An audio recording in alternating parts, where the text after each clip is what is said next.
नमस्कार दोस्तों, स्वागत है आपका अपने वीजी नॉलेज में। आज उस व्यक्ति की बात करने जा रहे हैं जो रमा नायक, डी कंपनी और छोटा राजन की गैंग के साथ काम कर चुका है, जो आज भी डॉन नंबर 1 बनने की चाहत रखता है। उसका कहना है कि अगर दाऊद और राजन के बाद बड़ा डॉन बनने का हक रखते हैं, वो या तो बालू डोकरे था या वो खुद है। जी हाँ, यहाँ बात हो रही है यूसुफ बचकाना की। यूसुफ बचकाना का असली नाम यूसुफ सुलेमान कादरी है। उसका भाई भी था जिसका नाम था अब्दुल रज़ाक। यूसुफ कर्नाटका का रहने वाला है। जवानी में कदम रखते ही यूसुफ क्राइम की दुनिया में उतर चुका था। 17 मई 1984 को यूसुफ बचकाना पर पहला केस बालम दिलीप का हाथ काटने को लेकर हुआ था। यहाँ से ही वो क्राइम के रास्ते पर चल पड़ा। यूसुफ बचकाना परवेज़ सिद्दीकी को अपना गुरु मानता है। दोनों ने एक समय गवली गैंग के रमा नायक और अशोक जोशी के साथ भी काम किया था। यूसुफ उस समय रमा नायक के लिए हफ्ता वसूलने का काम किया करता था। वो क्लब और दारू वालों से हफ्ता कलेक्ट कर परवेज़ को दिया करता था, तो वहीं परवेज़ आगे वो पैसा रमा नायक को दिया करता था। इस काम के बदले में यूसुफ को 200 रुपये दिए जाते थे। 1987 में रमा और शरद शेट्टी में प्रॉपर्टी को लेकर झगड़ा हो जाता है। 1988 में रमा को डी कंपनी द्वारा मार दिया गया। रमा की हत्या को पुलिस एनकाउंटर दिखा दिया जाता है। इस सब के बाद गैंग के लोग बंटने लगे। यूसुफ का अपना अलग ग्रुप बन चुका था। गवली गैंग ने जो तेजी पकड़ी और गैंग को जो उसने स्ट्रॉन्ग बनाया, उसके आगे यूसुफ का ग्रुप कुछ नहीं कर पाया। यूसुफ का ग्रुप बिखर गया। यूसुफ अकेला पड़ गया।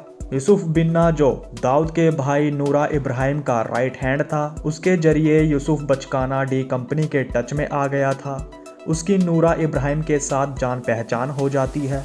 नूरा इब्राहिम के साथ यूसुफ बचकाना ने गोल्ड की स्मगलिंग करनी शुरू कर दी। 21 नवंबर 1988 में जब गवली गैंग ने सतीश राजे का उसकी बुलेट प्रूफ गाड़ी में कत्ल कर दिया था, तो नूरा इब्राहिम उस समय दुबई में चला जाता है। यूसुफ बचकाना फिर से अकेला पड़ जाता है। 1990 में दाऊद और गवली गैंग में खूनी जंग जारी थी। यूसुफ बचकाना के पिता ने उसको समझाया, जिसके बाद यूसुफ के पिता ने उसको बेंगलोर में वीसीआर की दुकान खोल कर दी। 1992 में यूसुफ की शादी हो जाती है। वो कैसेट खरीदने के लिए मुंबई आता रहता था। परवेज़ से यूसुफ मिलता रहता था। 1993 में यूसुफ अपनी वाइफ से झगड़ा कर मुंबई आ जाता है।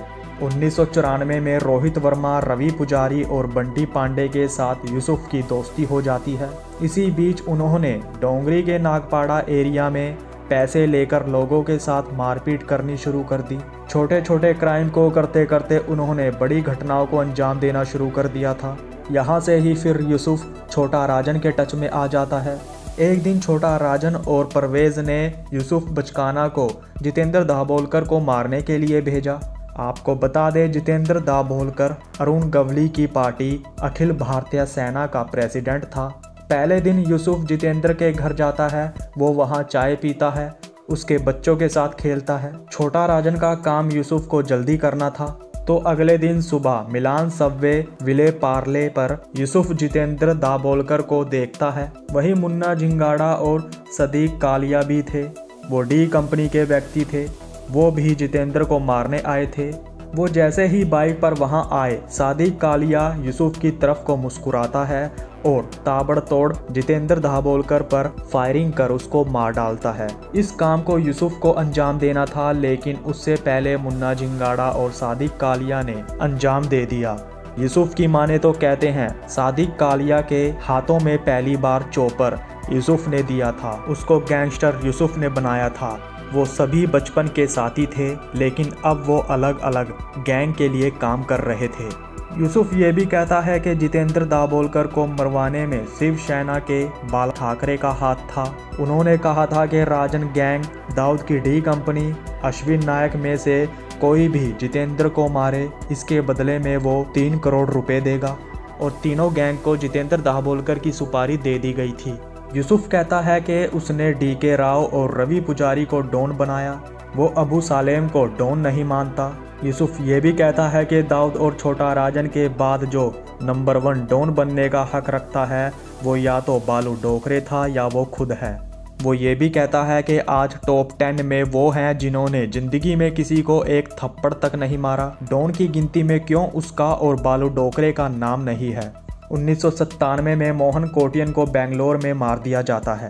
इसमें यूसुफ के साथ रोहित वर्मा, रवि पुजारी, बालू डोकरे, बंटी पांडे और कई अन्य लोग थे। यूसुफ ने दाऊद के फाइनेंशियर मनीष लाला और 1999 को बिल्डर सोहेल रिजवी को मौत के घाट उतार दिया था। अगर यूसुफ की माने तो कहते हैं वो 2 से 3 बार दाऊद को मारने की कोशिश कर चुका है। 1998 में वो कराची में गया था दाऊद को मारने के लिए, जिसमें कई और छोटा राजन के आदमी थे। उसका कहना था कि 15 दिन में सिर्फ एक बार दाऊद दिखा था, लेकिन सिक्योरिटी के चलते वो काम उनसे नहीं हो पाया। बताया जाता है दाऊद सिर्फ 2 लोगों से ही मिलता था, जिनमें से एक छोटा शकील है। उन्होंने स्नाइपर से दाऊद पर निशाना साध दिया था। दाऊद बेहद दूर था, अगर वो गोली चला देते तो दाऊद दूर होने की वजह से बच जाता, लेकिन यूसुफ और वहां मौजूद सभी आदमी मारे जाते।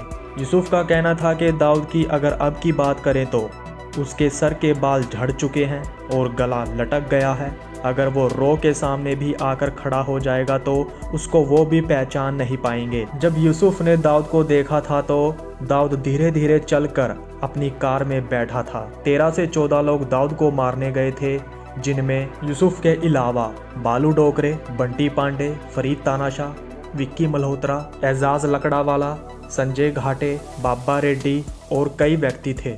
इन सब को रो की सपोर्ट मिल रखी थी। रो टीम इन सब को सैटेलाइट फ़ोन की मदद से इंफॉर्मेशन दे रही थी। दाऊद को टारगेट करना मुश्किल था। वहीं कहा जाता है डी कंपनी को शक भी हो गया था।